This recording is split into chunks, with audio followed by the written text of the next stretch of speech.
আসসালামু আলাইকুম। ওয়ালাইকুম আসসালাম। কে আপনি? এটা কি মুথে বাড়ি? আপনি তো ছিলাম না।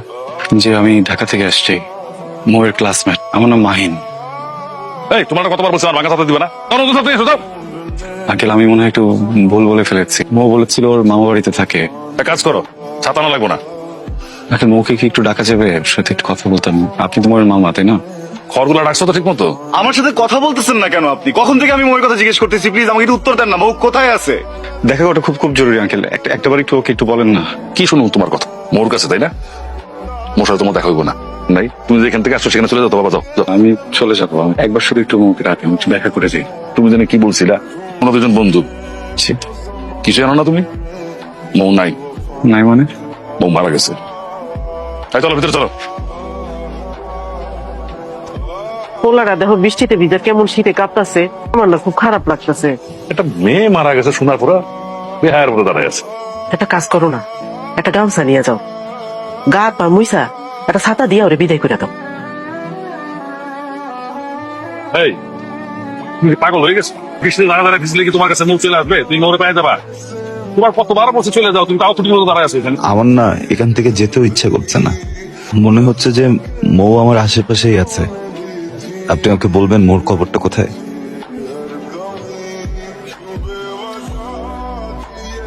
আমার অনেক কান্না পাচ্ছে মৌ।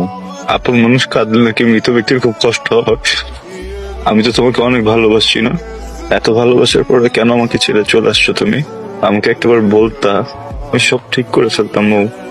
তুমি কি আমার কথা শুনতে পাচ্ছ মৌ?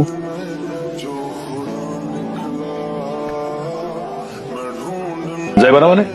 এটা কোনো কথা হইলো রে বাবা? হ্যাঁ? কি কও তুমি? কালকে জ্বরে কাঁপতেছিলা, বেহুশের মতো পড়েছিলা। আল্লাহ আমার উপর রহমত করছে যে এলাকার কেউ দেখে নাই। দেখলে আমার মান সম্মানটা বুঝাইতো। তোমার কাছে হাত জোর করে অনুরোধ করি বাবা, তুমি যাও গা। কি খবর? আচ্ছা, আপনি কি পাগল? আপনাকে দেখে তো মনে হয় না আপনি পাগল।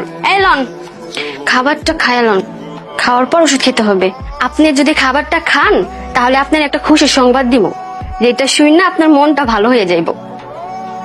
কি সংবাদ? আব্বা আপনারে মিথ্যা কথা কইছে। মো আপুর কিচ্ছু হয় নাই। ওই যে কবরটা দেখেন না, ওইটা আমার দাদুর কবর। পা সবাইরে কয়ে গেছে আপনি যেদিন আইবেন আপনার এই কথা কইতে যে আপা মারা গেছে। আমাকে তোমার আপুর কাছে নিয়ে চলো। ঠিক আছে, আপনার আমি লইয়া যাবো। শোনো, আচ্ছা আমি একটু বেরোচ্ছি, আবার একটু দেখে আসি। ঘন্টা 2-3 সময় লাগতে পারে। তুমি ভিতরে গিয়ে দরজা লাগিয়ে বসো, আমি এসে তোমাকে ফোন। আপনার খাবার রেডি আছে, আপনি খেয়ে যান। আলগা পিরিত দেখাবা না। যখন পিরিত দেখানোর সময় তখন তো দেখাও না। মানে আপনি ভুল বুঝতেছেন আমাকে। আমি বলতে চাচ্ছি যে কিসের ভুল বুঝছিস? তুমি সব বুঝো, আমি কিছু বুঝি না। না বোকা আমি। বেশি কথা বলবা না, মুখে মুখে কথা কম বলবা। থাপড়া।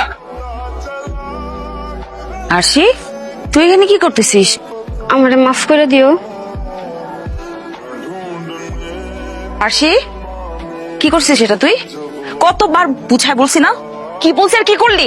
নিয়ে যা এখান থেকে, তাড়াতাড়ি নিয়ে যা। ওর দোষ নেই, আমি জোর করছি। তোমার সাথে একটু কথা ছিল। নেই, তুমি এখান থেকে চলে যাও। তুমি কি পাগল নাকি? হ্যাঁ, এখন এগুলা কথা বলার সময় নেই, তুমি যাও এখান থেকে, যাও। তো আমার তো কিছু কথা ছিল। কোনো কথা হবে না এখানে। মাহিন, তুমি এখান থেকে চলে যাও প্লিজ। আমি উত্তর না নিয়ে যাবো না। তুমি বুঝতেছো না ব্যাপারটা? হ্যাঁ, পাগলামি করো না। যে কোনো সময় কিন্তু চলে আসবে, বুঝছো? অনেক বড় ঝামেলা হয়ে যাবে। আপনি শোনেন,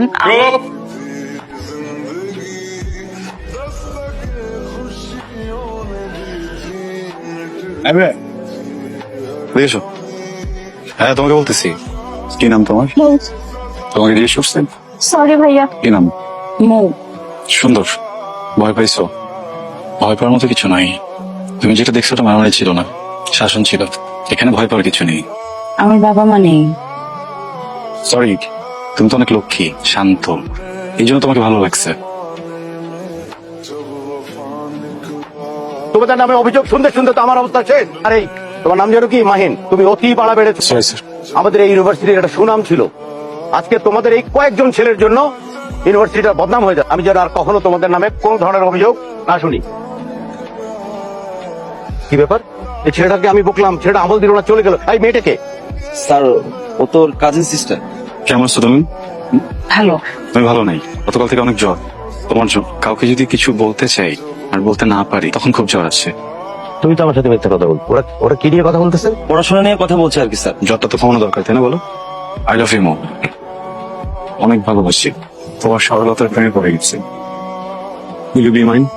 এই তুমি বলতেছো পড়াশোনার কথা বলতেছে, হাঁটু গেলে গেলে কিসের পড়াশোনা? মনে হয় বুঝে নাই তো, অ্যাসাইনমেন্টটা মনে হয় প্র্যাকটিক্যালি বুঝাই দিচ্ছে আর কি স্যার। অ্যাসাইনমেন্ট বোঝাই দিচ্ছে। I love you two.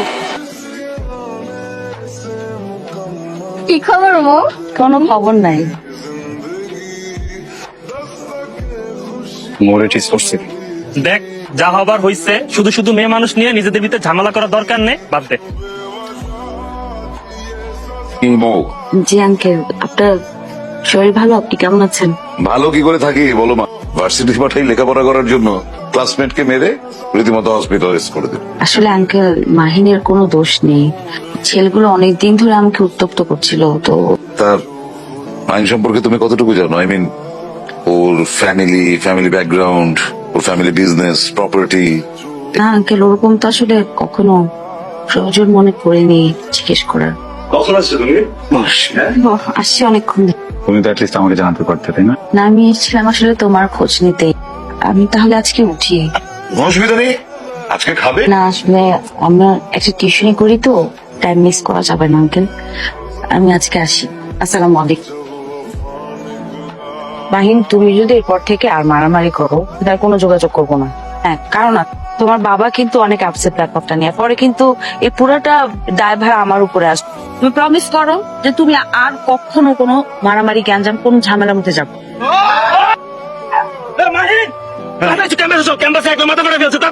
আজকে না প্লিজ। আঙ্কেল, মাহিনের সাথে তো আসলে যোগাযোগ করতে পারছি না। ওর শরীরের কি অবস্থা এখন? মাহিনের শরীরের খোঁজ তোমার আর না নিলেও চলবে মো। তোমাদের মতন মেয়েকে আমি খুব ভালো করে চিনি। ঢাকা শহরে কেন আসো তোমরা? লেখাপড়া করতে? তোমাদের একটাই টার্গেট থাকে যে ঢাকায় এসে একটা বড় লোকের ছেলেকে যে কোনো ভাবে পটানো, তারপর Thailand, Singapore, Europe, America, Dubai. Uncle, ঠিক। শাট! কি ভেবেছো তুমি? তুমি গ্রাম থেকে উঠে এসে আমার ছেলেকে তুমি পটিয়ে ফেলবে, আমি বুঝবো না তোমার উদ্দেশ্য? তোমাদের কাছ থেকে একটাই, দুদিন পর পর ডেট করা, পেটে বাচ্চা নিয়ে ভাষায় এসে বলবে যে মাহিনের বাচ্চা, ব্যাস তাহলে তো কেল্লা পথে কোটি টাকার ফায়দা। আঙ্কেল, এখন উঠি। দাঁড়াও, বাইরে আমার 4টি পালা কুকুর দাঁড়িয়ে আছে। তুমি যদি ওদের খাবার হতে না চাও, তাহলে আজ এক্ষুনি তুমি শহর ছেড়ে চলে যাবে, এক্ষুনি চলে যাবে। আর কখনো তুমি মাহিনের সাথে যোগাযোগ করার চেষ্টা করবে না। যদি, তাহলে শুধু তুমি না, তোমার খ্যাতি গোষ্ঠী সহ, তোমার মামার বাড়ির সবাইকে সহ একদম মাটির 3 হাত নিচে আমি গেড়ে দেবো।